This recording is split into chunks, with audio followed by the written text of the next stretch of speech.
peristiwa pembelahan dada tadi, Halimah merasa khawatir akan keselamatan Nabi Muhammad, hingga Halimah itu mengembalikan Nabi Muhammad kepada Aminah. Maka beliau hidup bersama ibunda sampai 6 tahun. Baru setahun ya? Iya, jadi setelah setahun umurnya, kan umur 4 atau 5 tahun tadi di Halimah tadi terjadi pembelahan ya. Lalu kembali ke ibunya karena takut tadi Halimah, lalu dikembalikan ke ibunya selama sudah setahun ya. Jadi ya merasakan kehidupan bersama ibunya ya. Aminah merasa perlu mengenang suaminya yang telah meninggal dunia, dan beliau pun mengunjungi kuburan suaminya yang bernama siapa ayahnya? Abdullah di kota Yasrib. Maka dia pergi dari Mekah untuk menempuh perjalanan 500 kilometer. Kenapa misalnya dari waktu itu Mbak Jina saya berjalan kaki, tapi Nabi dengan Abu Bakarnya duduk di unta. Itu Karena mereka menghormati Nabi. Kalau terjadi apa-apa dengan Nabi gimana? Mereka tidak rela. Mereka tidak rela kalau Nabi itu sakit, kalau Nabi itu letih. Karena mereka sangat sayang sama Nabi. Tidak misalnya bawa lagi unta sikut lagi. Ya, unta itu kan hewan tunggangan tapi mahal pada saat itu, Mbak. Jadi tidak semua orang punya unta. Itu sama kayak mobil. Kan nggak semua orang punya mobil. Nah, kayak gitu. Nabi sendiri sebenarnya kalau pengennya Nabi itu ya tidak seperti itu. Cuman ya kondisi kayak kamu dengan Umi. Ya Umi ambil lah Mi. Umi ngerelahkan misalnya ya roti. Ambil lah Mi nih, ambil lah buat Umi. Umi ngasih lagi dengan kamu. Nah kayak gitu juga. Saking Umi sayang dengan kamu, ya silakan nggak apa-apa, makanlah semuanya kayak gitu. Umi tadi. Iya kayak Umi tadi. Nggak ada apa-apa. Kan kalian pasti mau pikirnya kasihan kan? Nah sama juga. Orang-orang juga kayak gitu. Nabi Muhammad juga kayak gitu. Nah lanjut ya. Nah jadi perjalanan ke Yasrib itu sejauh 500 kilometer. Dia Aminah membawa Nabi Muhammad.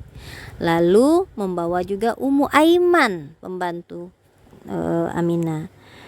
Abdul Muthalib mendukung hal ini. Setelah menetap selama sebulan, jadi tinggal dulu ya di Madinah Aminah, dan ketika dia hendak kembali ke Mekah, menetap di Madinah selama sebulan dan kembali pulang, dalam perjalanan Aminah jatuh sakit dan akhirnya meninggal di Abwa yang terletak antara Madinah dan Mekah.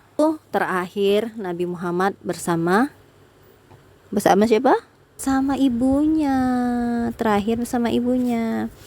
Nah setelah itu kembali ke kakeknya yang penuh kasih sayang. Perasaan kasih sayang dalam diri kakeknya Abdul Muthalib terhadap Muhammad itu semakin besar. Cucunya yang harus menghadapi cobaan ya, cobaan kehilangan orang tuanya, ibunya, hatinya bergetar. Hati Abdul Muthalib bergetar oleh perasaan kasih sayang yang tidak pernah dia rasakan sekalipun dengan anak-anaknya sendiri. Jadi dengan anaknya sendiri dia tidak begitu sayang banget seperti sayangnya dengan Rasulullah ya. Bahkan dia lebih mengutamakan Rasulullah Nabi Muhammad daripada anak-anaknya. Ibnu Hisham berkata, ada sebuah dipan. Ini ada dipan ya. Dipan itu ranjang ya, yang diletakkan di dekat Ka'bah untuk Abdul Muthalib. Jadi Abdul Muthalib di dalam Ka'bah itu punya tempat tidur sendiri ya. Kerabat-kerabatnya biasanya duduk di sekeliling dipan itu hingga Abdul Muthalib itu keluar. Dan tak seorang pun di antara mereka yang berani duduk di dipan tadi ya. Karena Abdul Muthalib itu kan pembesar ya, orang yang disegani ya. Sebagai penghormatan untuk Abdul Muthalib. Suatu kali selagi Rasulullah menjadi anak kecil, beliau duduk di dipan itu. Paman-paman beliau, termasuk Abu Thalib itu ya, memegang dan menahan agar Nabi Muhammad itu tidak duduk di dipan di dipan tadi, di atas dipan tadi. Tak kala Abdul Muthalib melihat kejadian itu, dia berkata, biarkan anakku ini, demi Allah, sesungguhnya dia akan memiliki kedudukan yang agung. Jadi tidak dimarah seperti paman-pamannya yang lain tadi memegang, jadi nggak jadi karena sudah dibolehkan oleh Abdul Muthalib. Lalu Abdul Muthalib pun duduk bersama beliau di atas dipannya sambil mengelus punggung beliau. Ini ya, kayak gini deh, sini, kayak gini. Nah, kayak gini, dielusnya punggung Nabi Muhammad ya. Nah, oh iya, dan merasa gembira apa yang telah dilakukan oleh Nabi Muhammad.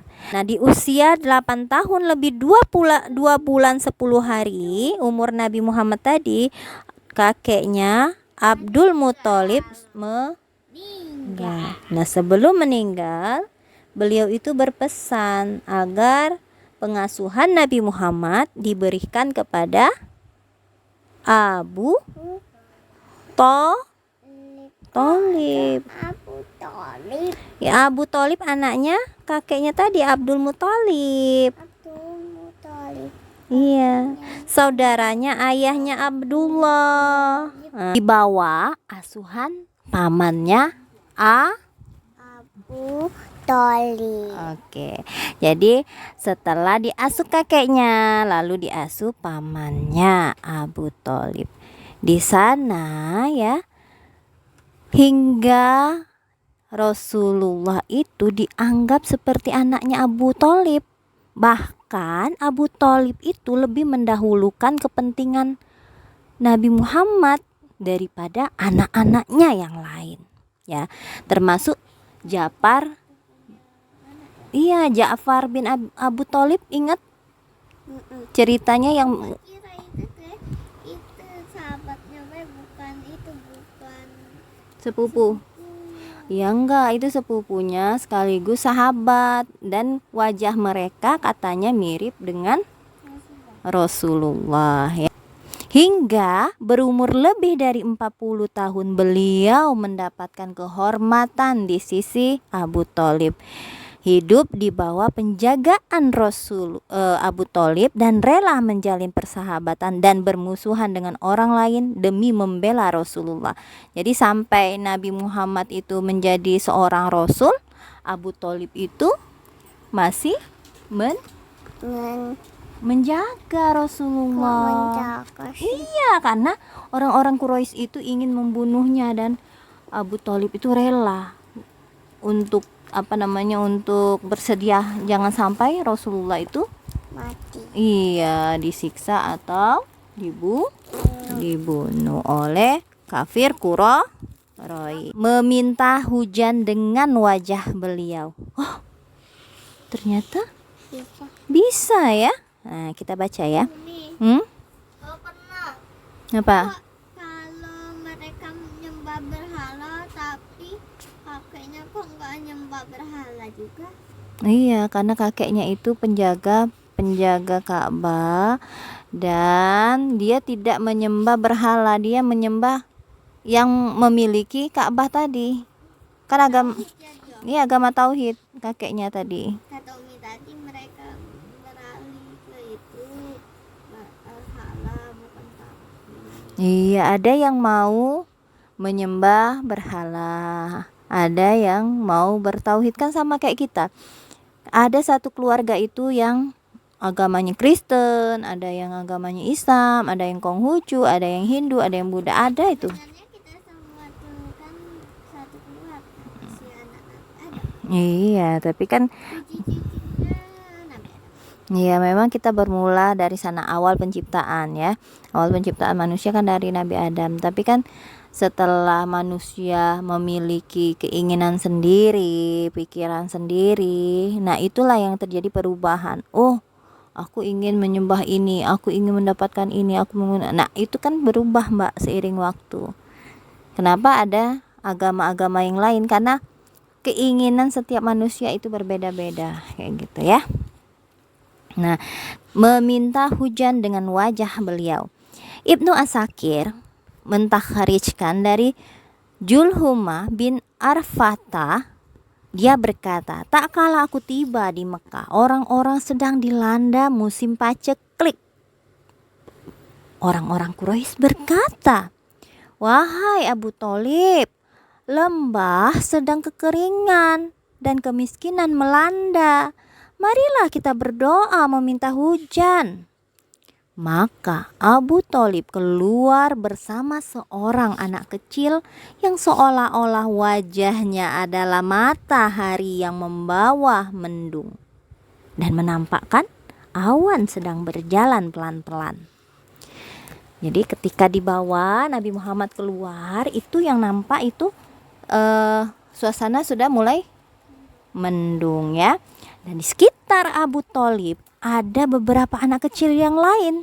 Dia memegang anak kecil itu dan menempelkan punggungnya ke dinding Ka'bah. Jemari-jemarinya memegangi anak itu. Langit yang tadinya bersih dari mendung, tiba-tiba saja mendung itu datang dari segala penjuru, lalu menurunkan hujan yang sangat deras, hingga lembah-lembah terairi, ladang-ladang menjadi subur. Abu Thalib mengisyaratkan dengan syair ini. Putih berseri meminta hujan dengan wajahnya, penolong anak yatim dan pelindung wanita janda. Tuh ya. Jadi keberkahan Nabi yang lain adalah ketika beliau masih kecil itu pun dengan meminta dengan dengan wasilah perantara Rasulullah, akhirnya Allah turunkan hujan ya. Nah, ini kisah Bahira sang rahib yang bertemu dengan Rasulullah dan Abu Thalib ketika berdagang. Nah, ini kisah ini banyak sekali ya diceritakan ya. Selagi Rasulullah mencapai 12 tahun, jadi sangat muda ya. Kalau kita usia 12 tahun itu kayak SMP Mbak 10 ya. 10, berarti SMP kelas 1 ya. Selagi usia Rasulullah mencapai 12 tahun, ada yang berpendapat lebih dari 20 hari. Jadi 12 tahun lebih dari 20 hari, Abu Thalib itu mengajak Rasulullah pergi berdagang ke Syam hingga tiba di Busra, di kota Busra ya. Suatu daerah yang termasuk Syam dan merupakan ibu kota Hauran, yang juga merupakan ibu kotanya orang-orang Arab sekalipun di bawah bangsa Romawi. Jadi pada saat itu Arab itu masih dijajah oleh Romawi. Di negeri ini ada seorang rahib yang dikenal dengan sebutan Bahira. Nama aslinya Jurjis. Tak kala rombongan Abu Thalib ini singgah di situ, maka sang rahib menghampiri mereka dan mempersilahkan mereka mampir ke tempat tinggalnya sebagai tamu kehormatan. Padahal sebelum itu rahib itu tidak pernah keluar. Tidak pernah ya. Rahib itu kayak pendeta. Kalau orang Kristen itu rahib itu pendeta ya, pemuka agama. Padahal sebelumnya rahib Jurjis atau Bahira tadi tidak pernah keluar. Namun ketika dia mengetahui bahwa Rasulullah ya itu datang, dari sifat-sifat beliau sambil memegang tangan beliau, rahib itu berkata, orang ini adalah pemimpin semesta alam. Anak ini